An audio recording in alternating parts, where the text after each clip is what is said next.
भिवंडी स्थित Jain reality hall बापगांव नाके पर DY foundation Maharashtra राज्य संस्थापक व कांग्रेस थाने जिला ग्रामीण अध्यक्ष दयानंदजी चोरघे तथा कांग्रेस महाराष्ट्र प्रदेश युवा सचिव व युवा नेतृत्व वीरेन चोरघे द्वारा देश के 75वां आज़ादी का अमृत महोत्सव के शुभ अवसर पर 75 वर्ष की उम्र पूरी करने वाले ज्येष्ठ नागरिकों का सम्मान, देश की रक्षा करने वाले माजी सैनिकों और उनके माता पिता का सम्मान, डॉक्टरों का सम्मान, कृषि क्षेत्र में उल्लेखनीय काम करने वाले किसानों का सम्मान, वारकरी संप्रदाय के उपदेशक कीर्तनकार का सम्मान, हर गांव में सेवा कर रहे शिक्षकों का सम्मान व उद्योगपतियों का सम्मान सहित लगभग 400 से अधिक लोगों को मान्यवरों द्वारा शाल व पुष्पगुच्छ तथा सम्मान पत्र देकर गौरव सम्मानों से सम्मानित किया गया। इस अवसर पर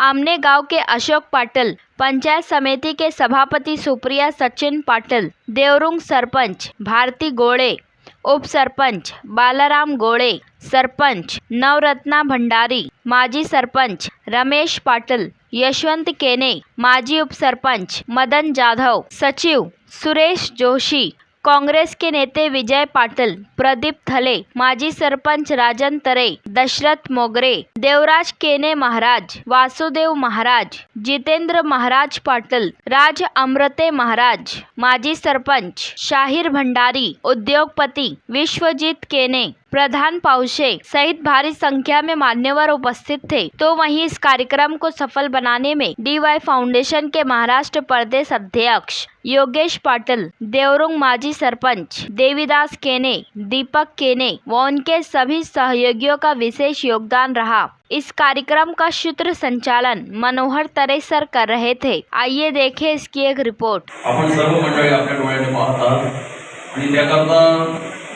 हे सगळे प्रयत्न आहेत। मी ईश्वराकडे प्रार्थना करेन की त्यांच्या अंतःकरणामध्ये असलेल्या ज्या काही इच्छा असतील, ज्या काही आकांक्षा असतील ते परमेश्वराने पूर्ण कराव्या आणि असंच सर्वांवर प्रेम त्यांचं राहावं अशी मी या ठिकाणी त्यांच्या चरणी विनंती करतो।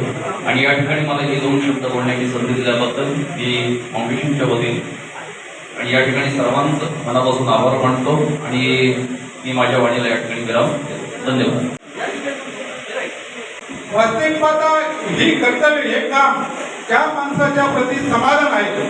पैसेवाले लोक खूप आहेत, श्रीमंत लोक खूप आहेत, पण समाजाची माणसं समाजामध्ये फार कमी आहेत। आणि असे आपले नेते चोरगे साहेब आणि वयोवृद्ध माता भगिनींच्या चेहऱ्यावर, आयांच्या चेहऱ्यावर आनंद फुलावा, आनंद दिसावा, तो आनंद त्यांना पाहता यावा यासाठी त्यांनी हा कार्यक्रम केला आहे। मी नक्कीच या कार्यक्रमाच्या वतीने आणि त्यांना धन्यवाद देईन की असे कार्यक्रम आपण उत्तरोत्तर करत राहावो आणि समाजामध्ये आपल्या प्रती असलेली प्रेम भावना अशी प्रेम सतत वाढत राहावो। एवढे बोलून मी माझे 2 शब्द संपवतो। आज दयासारखा दयावान असणारा हा दयानंद चोरगे साहेब आणि आज इथे आठवण होते आदरणीय त्यांचे बाबा, म्हणजे आमचे सर्वांचे बाबा आदरणीय मोतीरामजी चोरगे साहेब। वारकरी संप्रदायापासून तर तळागाळातल्या समाजकार्यापर्यंत ज्यांनी जी धुरा हाती घेतली आणि त्यांचा वारसा म्हणून आज त्यांचे पुत्र आदरणीय दयानंद चोरगे साहेब चालवत आहेत। आणि त्यांच्याच पावलावर पावलं ठेवून त्यांचे पुत्र वीरेंद्र चोरगे हे सुद्धा आज या समाज कार्यामध्ये त्यांनी ठसा उमटवलेला आहे। आणि खरोखरच या तरुण पिढीने पुढे यावं आणि असं या समाज कार्याचा धुरी हाती घेऊन चांगलं समाज कार्य करावं आणि आज ते करतायत। आज मला असा आनंद वाटतोय की दादानी या 15 ऑगस्ट निमित्त आज जे आपले वरिष्ठ पदाधिकारी, वारकरी संप्रदाय, आजी माजी, सरपंच, उपसरपंच, सदस्य आणि इथे बसलेले माझे ज्येष्ठ नागरिक, महिला वर्ग, आज त्यांचा सन्मान होतोय, एक आनंदाची बाब आहे।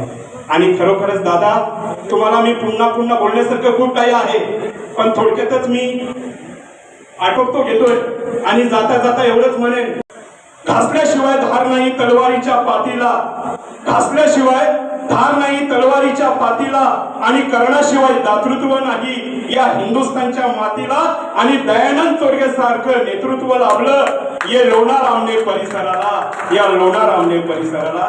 जय हिंद, जय भारत, जय महाराष्ट्र. कारण डीवाय फाउंडेशनच्या वतीने त्यांनी समाजामध्ये अनेक सहकार्य केलेले आहे, दान केलेले आहे. नवे नवे जिथे जिथे कमी पडले तिथे डीवाय फाउंडेशन उभं राहिलेले. मला माहिती आहे की त्यांनी अनेक वाऱ्या केल्यात, अनेकांना घेऊन ते पंढरपूरला जात आहेत, आपल्या तिरुपतीला जात आहेत.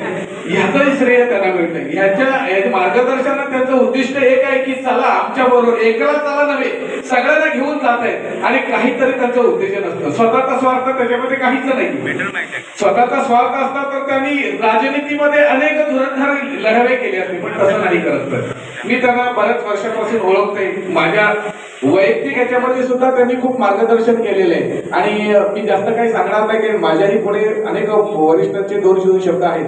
त्याच्यामुळे मी एकच सांगेन की इवलेचे रोप लावेले द्वारे त्याचा वेलू गेला गगनावरी. आज मोगरा फुलला आणि त्याच्यानंतर फुले वेचिताची बहरू कळी असायला, आणि तोच बहरू आज आलेला आहे. धन्यवाद. आपल्याला विनंती करतो, आपल्या शुभ असते आपण त्यांचं स्वागत आणि सन्मान करावं आणि मार्गदर्शन करावं. एक जबरदस्त कीर्तनकार महाराष्ट्र डीवाय फाउंडेशनने आयोजित केलेल्या प्रत्येक क्षेत्रामध्ये कुणी ना कुणी इथं आलेला माणूस हा नेतृत्व करतोय कुठल्या ना कुठल्या कार्याचा. प्रत्येक जण प्रत्येक क्षेत्रात कुठलं ना कुठलं नेतृत्व करणारी व्यक्ती आज या सभागृहामध्ये उपस्थित आहे. आणि त्या नेतृत्वांचा सत्कार करण्याकरता या परिसराचं, या ठाणे जिल्ह्यातील नेतृत्व परम आदरणीय श्री दयानंदजी चोरगे ज्यांनी आपल्या जीवनामध्ये वडिलांचा वारसा घेत, कारण नेतृत्व हे जीवनामध्ये वडिलांकडून मिळत नाही तर वडिलांकडून ते शिकून स्वतःमध्ये निर्माण करावं लागतं. आणि परम आदरणीय दयानंदजी चोरगे साहेब यांनी आपल्या वडिलांना गुरु मानत ती वृत्ती आपल्या जीवनामध्ये उभी केली. त्याच्या नावातच दया आणि आनंद हे दोन शब्द आहेत. दया शब्दाची व्याप्ती तुकाराम महाराज सांगतात, दया तिचे नाव भूतांचे पालन आणि निर्दलन कंटकाचे. दया या शब्दाचा अर्थ आहे एक, समाजामधील वाईट वृत्ती, समाजामधील वाईट विचार यांचा नाश करणे ही सुद्धा समाजावरची दया. आणि क्रमांक 2, समाजाला जे आवश्यक आहे, समाजाच्या उत्कर्षाकरता, समाजाच्या सुखाकरता, समाजाच्या हिताकरता जेही आवश्यक आहे ते समाजाला देणं. आमच्या दयानंद साहेबांकडे कुठलंही पद जरी नसलं तरी लोकांची गर्दी कमी नसते महाराज. या भारत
देशाला स्वतंत्र होऊन 75 वर्षे पूर्ण झाली आणि या अमृत महोत्सवाच्या निमित्ताने या विभागातील ज्यांना 75 वर्षे जे झाले असतील अशा नागरिकांचा आम्ही त्यांना सन्मानित देऊन त्यांचा सत्काराचा कार्यक्रम या डीवाय फाउंडेशनच्या माध्यमातून आम्ही आयोजित केला.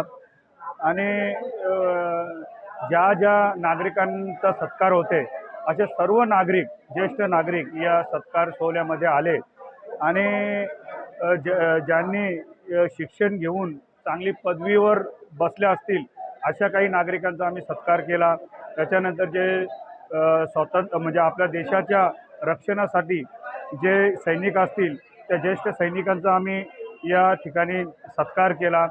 त्याचबरोबर जे वारकरी संप्रदाय म्हणून चांगले कीर्तन करत असतील असे काही कीर्तनकारांचा आम्ही सत्कार केला आणि DY फाउंडेशनच्या माध्यमातून हा सत्कार खऱ्या अर्थाने जे भारत देश स्वतंत्र झाला 1947 रोजी स्वतंत्र झाला आणि देश स्वतंत्र करत असताना जे स्वातंत्र्य सैनिक जे असंख्य लढा दिला आणि ज्यांची आहुती गेली, ज्यांचा प्राणाचा बलिदान गेला, अशा स्वातंत्र्य सैनिकांना श्रद्धांजली म्हणून आज आम्ही इथे 75 वर्ष नागरिकांचा सन्मान देऊन त्यांचा सत्कार करण्यात केला आणि त्या प्रसंगी खूप चांगले म्हणजे या विभागातील सर्व नागरिक, मग ते सर्व धर्म समभाव, सर्व जातीचे, सर्व पक्षाचे लोक या व्यासपीठावर आले आणि खूप चांगल्या पद्धतीने हा आमचा सोहळा साजरा केला.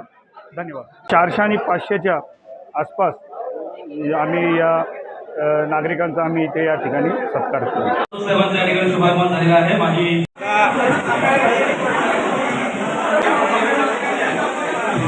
जयराम गोपाळ